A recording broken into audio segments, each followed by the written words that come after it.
Hello friends, welcome back to another reaction video. और मैं हूं ज्योति, वेलकम करती हूं सभी का अपने चैनल में। तो जो भी चैनल में नए जुड़े हैं, मेक श्योर चैनल को ज़रूर सब्सक्राइब कर दें, साथ ही साथ बेल आइकन हिट कर दें ताकि मैं जब भी कोई न्यू वीडियो डालूं आपको उसका नोटिफिकेशन मिल जाए।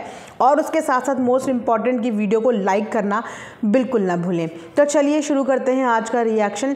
तो आप लोग सबसे पहले मुझे ये बताइए कि आप सबके यहाँ जो भी लोग इस समय वीडियो देख रहे हैं या जिन तक भी ये वीडियो पहुँच रही है, सबसे पहले मुझे ये बताइए कि आप सबके यहाँ बीवी के भाई को क्या बोला जाता है। मतलब मान लो मेरे हस्बैंड है, वो मेरे भाई को क्या बोलेंगे। फटाफट कमेंट सेक्शन में ज़रूर बताना कि आपके यहाँ क्या बोला जाता है। वैसे हमारे यहाँ तो साला बोला जाता है। नॉर्मल है ना। आप सोच रहे कि ये तो एक नॉर्मल सी बात है, सभी को घर घर में पता है कि भैया हाँ, बीवी के भाई को साला ही बोला जाता है, जीजा का साला ही होता है, जीजा की साली ही होती है। ये तो बच्चों को आज तक पता है। बट हमारे यहाँ कुछ ऐसे यूट्यूबर हैं या कुछ ऐसे लोग हैं हमारे आजू बाजू, हमारे अराउंड सराउंड, जिन्हें साला बोलने में इतनी शर्मिंदगी महसूस होती है या जिन्हें साला सुनने में इतनी ज़्यादा शर्मिंदगी महसूस होती है कि उन्हें लगता है कि अगर उनकी बीवी ने उन्हें जनाब बोल के सर का ताज बना लिया तो सारी दुनिया के आगे वो सिर्फ जनाब है और बस उनको सलाम करते जाओ। तो ऐसा नहीं होता भैया। हमारे यहाँ बोला जाता है कि उम्र से ज़्यादा रिश्ते महत्व रखते हैं, रिश्ते बड़े होते हैं, नाता बड़ा होता है, उम्र बड़ी नहीं होती है। तो कुछ ऐसा ही सिनेरियो हुआ। आप सोच रहे हो कि मैं अचानक से ये रिश्ते क्यों आप लोगों को समझाने लगी, तो रुकिए मैं बताती हूँ आप सबको। तो हुआ क्या कि कल डब्बा का एक वीडियो आता है, व्लॉग आया। तो उस व्लॉग में डब्बा जो है फनी को कल कुछ रिश्ते समझा दिए, जिसमें फनी को बोल दिया कि ये उनके साले लगते हैं। तो फनी एकदम से बोलने लगा, साले क्यों लगेंगे, साले क्यों लगेंगे। तो डब्बा ने बोला, यार साले तो लगते हैं ना, जैसे तुम भी तो भाई को साला बोल देते हो। तो फनी को लगा भैया ये तो व्लॉग भी शूट कर रही है और इसका कुछ भरोसा भी नहीं। तो फनी ने कहा, मैं कब साला बोलता हूँ, मैं तो भाई साहब बोलता हूँ, मैं कब साला बोलता हूँ। तो डब्बा ने बोला, क्यों बोलते नहीं हो, सामने नहीं बोलते पर पीछे से तो बोलते ही हो। अब डब्बा चाहती तो उस क्लिप को काट भी सकती थी, क्योंकि पीछे वालों ने बोला भैया व्लॉग बन रहा है, वीडियो में पता चल जाएगा कि साले बोल रहे हो। तो इतने फॉर्मल रिश्ते, जहाँ पे रिश्ते में जो साला लगता है आप उनको साला नहीं बोल सकते, जो साली लगती है आप उनको साली नहीं बोल सकते। मतलब सब चाहते हैं कि उन्हें सिर्फ जनाब बोला जाए या उन्हें भाई साहब बोला जाए, उसके अलावा उन्हें कुछ भी ना बोला जाए। तो यहाँ पे डब्बा जो है वो कहीं अपने भाई के बोलने का बदला ले रही थी या अपने पति का, पता नहीं क्या चला। क्योंकि जितना लगता है ना फनी के फेशियल एक्सप्रेशन से, तो फनी बहुत बोलता होगा, डेफिनेटली बोलता होगा। कई बार तो हमने कैमरे में भी सुना है कि उन्होंने वाकई में साला बोला है। तो अगर जनाब ने पहली बार उनके मुँह से सुना है तो नहीं जनाब, ये आपको कई बार साला बोलते हैं, पीछे नहीं कैमरे में भी बोलते हैं, और कई बार कैमरे में ये कैप्चर हुआ है। तो डब्बा जो है वहाँ पे सनी को डरा रही थी इस चीज़ से कि अच्छा तुम मेरे भाई को भी तो साला बोलते हो। तो ये रही साला और जीजा की बात। बट इसके अलावा एक बड़ी चटपटी सी और बड़ी अपडेटेड न्यूज़ है। जैसे कि मैंने आप सबको अपनी कल वाली वीडियो में बताया था कि फैमिली में इनकी एक डॉक्टर भी हैं, जिन डॉक्टर का एक व्लॉगिंग चैनल भी है। हालांकि उन डॉक्टर को कोई शाउट आउट नहीं मिला, उनके चैनल का कहीं जिक्र नहीं किया, कभी भी नहीं किया। रीज़न बिहाइंड कि डब्बा की अगर मायके की बात करें तो आप जानते हैं कि डब्बा के मायके में तो डब्बा और फैमिली के अलावा किसी को व्लॉगिंग करना अलाउ नहीं है।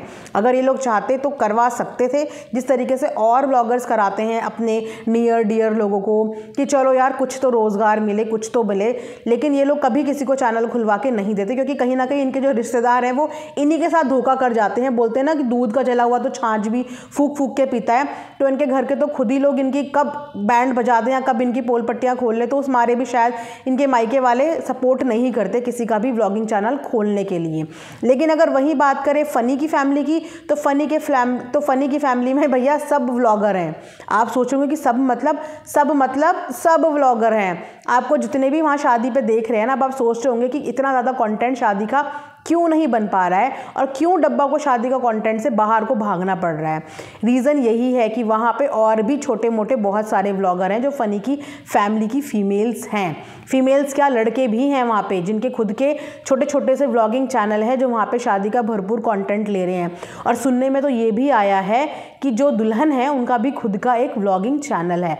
हो सकता है कि अपनी शादी की जो ये वीडियोज़ है, जो क्लिप्स हैं, ये बाद में शादी के बाद वो अपने चैनल पे अपलोड करें। तो जी हाँ, इसीलिए भी हो सकता है कि डब्बा को बाहर जो है कंटेंट के लिए जाना पड़ रहा है। डॉक्टर के व्लॉगिंग चैनल पे ना कल जो व्लॉग अपलोड हुआ था उसमें मैंने बताया था ना कि उन्होंने डब्बा का कुछ भी यूज़ नहीं किया, ना ही उनका टाइटल में नाम, ना ही उनके कोई टैग्स, ना ही हैशटैग। बट वहाँ पे कुछ क्लिप्स थी डब्बा की तो डॉक्टर के बेबी के साथ वो खेल रही थी। वो कुछ क्लिप्स थी उस व्लॉग में। लेकिन उस व्लॉग में एक पचका हुआ जो मैंने अपनी कल की वीडियो में आप सबको नहीं बताया, बिकॉज मैं चाहती थी कि मैं इसकी एक सेपरेट वीडियो बनाऊँ। कल वाली वीडियो बहुत ज़्यादा लंबी हो जाती। तो उसमें डब्बा का कुछ जो पोजेज आए हुए थे, जो वीडियो आई हुई थी, उस वीडियो में डब्बा ने जो स्टॉल पहना रहता है ना, तो वो स्टॉल उसका काफ़ी ऊपर ऊपर को खिसक रहा था। इसकी वजह से डब्बा का हाफ पोर्शन दिख रहा था, सर का, बाल का। और वहाँ पे अगर आप देखोगे तो मैं एक छोटी सी यहाँ पे क्लिप लगा दूंगी, क्लिप नहीं सॉरी फोटो लगा दूंगी। वहाँ पे देख के पता चला कि डब्बा का तो स्कल्प नज़र आ रहा है। मतलब इतना भयंकर हेयर फॉल उनके हो रहा है, या हेयर फॉल है ही नहीं उनके, या पहले से ही ये इशू था, ये मुझे नहीं पता। तो उनका जो पूरा स्कल्प है ना, यहाँ से वो पूरा स्कल्प विजिबल है, जो कि व्लॉग में कल आ गया था। अधिकतर लोग वो व्लॉग देख चुके, जिन्होंने डाउनलोड करनी थी उन्होंने वो वीडियोस डाउनलोड भी कर ली, जिन्होंने फ़ोटो खींचने थे उन्होंने फ़ोटो भी खींच लिए। लेकिन जब आज वापस से वो व्लॉग देखा गया तो उस व्लॉग में से वो जो पोर्शन जहाँ पे डब्बा का स्कल्प दिख रहा था वो एडिट कर दिया गया। तो कमेंट सेक्शन में लोगों ने पूछा कि कहाँ गई डब्बा की सारी क्लिप्स, कहाँ गई डब्बा की सारी वीडियोस। तो समझ गए सबके सब कि अच्छा वहाँ पे डब्बा का ऐसा पचका हो गया था, जिसकी वजह से डब्बा की वो वीडियो वहाँ से हटा दी गई। चलो हेयर फॉल देखो नॉर्मल है, आजकल सभी के हो रहा है, और जिन्हें पीसीओडी या थायराइड की समस्या होती है उनके साथ हेयर प्रॉब्लम के इशू होते हैं। तो इस चीज़ में देखो जज नहीं करेंगे, ये एक बॉडी शेमिंग का हिस्सा हो जाता है कि किसी के सर के बाल अगर कम हो रहे हैं और आप उस चीज़ का मजाक बनाओ। तो मैं ये सब चीज़ें नहीं करती, जस्ट मैं बता रही हूँ आपको कि वहाँ पे उसका स्कल्प दिख गया था, इस वजह से वीडियो से वो पोर्शन जो है उनकी डॉक्टर वाली वीडियो से वो पोर्शन ट्रिम करवा दिया गया। अब मैं ये बोलूँगी कि कई बार ऐसा हुआ है कि डब्बा के व्लॉग में बहुत सारी जो हिजाबी लेडीज़ हैं जो अपना सर ढकती हैं, कई दफ़ा ऐसा हुआ है कि वो बिना दुपट्टे के दिखी हैं। अभी कल ही की व्लॉग की बात कर लेते हैं, जिसमें जो एक लेडी है वो सर पे तेल लगवा रही हैं और उन्होंने दुपट्टा भी नहीं ओढ़ा हुआ है, और डब्बा ने वहाँ पे उनकी वीडियो ली है। क्या अगर वो लेडी वो वीडियो देखेंगी तो क्या वो इस चीज़ को सपोर्ट करेंगे कि हाँ आप मुझे पब्लिक प्लेटफॉर्म पे डाल दो? क्योंकि आप जानते ही हैं कि बिना दुपट्टे के या बिना खुले सर नहीं किसी के सामने आते हैं, है ना। तो वो वीडियो तो डब्बा ने कभी अपने व्लॉग को कभी ट्रिम नहीं किया, कभी किसी प्रिवेसी का ध्यान नहीं रखा, अपनी मम्मी की नहीं रखा, अपनी नानी की नहीं रखा, कई बार नानी को ऐसे दिखाया है। तो इन्होंने कभी किसी की प्रिवेसी का ध्यान नहीं देखा। लेकिन जब बात इनकी आई तो इन्होंने मतलब एक सेकंड भी नहीं लगाया उस पोर्शन को वहाँ से एडिट करने में, वहाँ से ट्रिम करवाने में। तो कुछ इस तरीके का सिनेरियो हुआ कल। उसके बाद अगर आ जाते हैं हम मैडम के पास, तो मैडम की व्लॉग आजकल आ नहीं रहे हैं, मैडम भी इकट्ठा कर रही हैं। और अधिकतर आपको पता ही है कि व्लॉग कब आते हैं, हो सकता है कि आज आ जाए और हो सकता है कि कल आ जाए, क्योंकि फ्राइडे सैटरडे संडे यही 2-3 दिन होते हैं जब ये लोग अपने व्लॉग अपलोड करते हैं, क्योंकि अपलोड करना इस समय पर इनकी मजबूरी भी बन जाती है। आप जानती हो कि एक रनिंग शो का हिस्सा है इस समय जनाब, और उनको वोट्स की बहुत ज़्यादा ज़रूरत है। तो मैडम उस समय के लिए अपना पूरा जो कॉन्टेंट है वो बचा के रखती हैं कि मैं तब डालूंगी। फ़ोटो भी एक जनाब ने डाली है इंस्टाग्राम पे, उसके साथ मैडम ने भी अपनी एक फ़ोटो डाली है इंस्टाग्राम में। मतलब ये हस्बैंड वाइफ की ट्यूनिंग तो बहुत अच्छी है। जब एक का व्लॉग आता है उसी के आसपास दूसरे का आता है, जब एक की फ़ोटो आती है उसी के आसपास दूसरे की फ़ोटो आती है। मतलब ये भी नहीं सोचती कि अगर ये दो चीज़ें एक साथ करेंगे तो मतलब एक लॉजिकल अगर हम एक दिमाग लगाएं, कैलकुलेशन लगाएं, तो जब दो चीज़ें एक साथ कॉम्पिटिशन में आती है तो चीज़ें बट जाती हैं, डिवाइड हो जाती हैं। और जब एक टाइम पर एक ही चीज़ मैदान में उतरती है तो उसको अच्छा रिस्पॉन्ड मिलता है। और अब ये तो हस्बैंड वाइफ है, मुझे लगता है कि एक समय पे एक को करना चाहिए तो काफ़ी अच्छा रिस्पॉन्ड मिल सकता है, उसके बाद दूसरा जना करे, मतलब गैप लेके, तो अच्छा रिस्पॉन्ड मिलता है। लेकिन ये लोग बैक टू बैक एक दूसरे के साथ ही चीज़ें डाल देते हैं और कर देते हैं। तो वहीं पे अगर बात करें सब लाइक्स की, तो मैडम की बहुत कम टाइम पे बहुत अच्छा खासा जो है हार्ट्स लाइक्स मिल गए, और वहीं पे जनाब का जो है वो रेशो मैडम के आगे बहुत ज़्यादा डाउन है। अब सोचिए एक रनिंग शो का हिस्सा होने के बाद भी अभी भी मैडम से कई ज़्यादा कम पॉपुलैरिटी है जनाब की। तो मैडम की ज़रूरत इसीलिए हर जगह पड़ती है कि मैडम चाहे काम करें या ना करें, बट उन्होंने इंडस्ट्री को इतना काम करके दे दिया कि हाँ है उनकी फ़ैन फॉलोइंग, हाँ है उनकी फेस वैल्यू, वो उन्हें कवर करना चाहते हैं। उसी के साथ एक इंटरेस्टिंग बात याद आई कि मैडम ने इस बार अपने इंस्टाग्राम पोस्ट पे कुछ सोशल वेलफेयर का काम किया है, किसी के लिए कॉन्ट्रीब्यूशन और डोनेशन की लिए एक फ़ोटो डाला है। बहुत अच्छी बात है, ऐसे इनिशिएटिव लेने चाहिए। अगर आपके पास पब्लिक प्लेटफॉर्म है और एक सोशल मीडिया प्लेटफॉर्म है तो आपको उसको एक अच्छे कॉज के लिए भी यूज़ करना चाहिए। अपने लिए तो आप लोग यूज़ करते ही हैं, लेकिन वहीं पे अगर बात करें जिस समय पे डब्बा ने एक अच्छे इनिशिएटिव, एक अच्छे कॉज के लिए इनिशिएटिव लिया था, तो उस समय पे भैया भाभी ने सपोर्ट क्यों नहीं किया? क्योंकि 14-15 करोड़ कोई आसान और बहुत मामूली रकम नहीं है।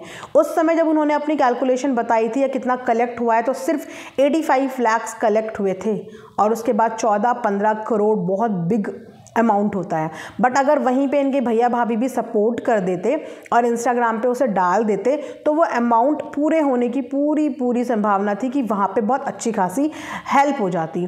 तो मतलब हेल्प करने के लिए भी बंदे चूज़ किए जाते हैं कि अगर इसने उसकी हेल्प करी तो फिर इसकी हेल्प हम नहीं करेंगे, या उसने उसकी हेल्प करी तो अब उसकी हेल्प नहीं करेंगे। भैया छोटा मोटा रकम नहीं, लोगों को हेल्प के लिए बहुत बड़ी रकम चाहिए होती है जो कभी भी एक इन्फ्लुएंसर के प्रमोशन से पूरी नहीं हो सकती। तो वहाँ पे मुझे लगता है कि तीनों को एक साथ आके करना चाहिए। अगर वाकई में आप किसी की मदद करना चाहते हैं और वाकई में ये सिर्फ दिखावा नहीं है या वाकई में ये सिर्फ पब्लिसिटी स्टंट नहीं है, तो आपको वाकई में तीनों को मिल के हेल्प करनी चाहिए लोगों की जिन्हें वाकई में ज़रूरत है। मैडम ने एक अलग पोस्ट डाला है इंस्टाग्राम पे, हालांकि उस चीज़ के बारे में कोई जिक्र, कोई वीडियो, कोई स्टोरी कुछ ऐसा नहीं डाला, सिर्फ एक पिक्चर पोस्ट कर दी है। आप जानते हैं कि पिक्चर पोस्ट करने से कितने लोग रिस्पॉन्ड करते हैं?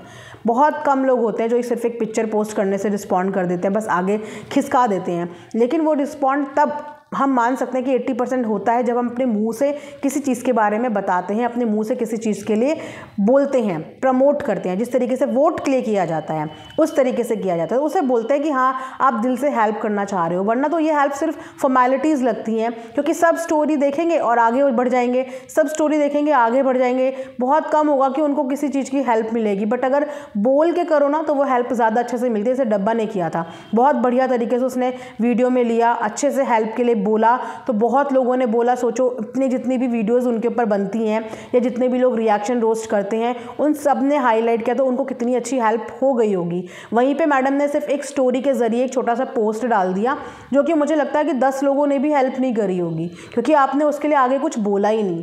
तो ये था आज का एक पूरा वीडियो। आई होप आप लोगों को पसंद आया होगा। प्लीज़ कॉमेंट सेक्शन में ज़रूर अपने कॉमेंट्स छोड़ा कीजिए।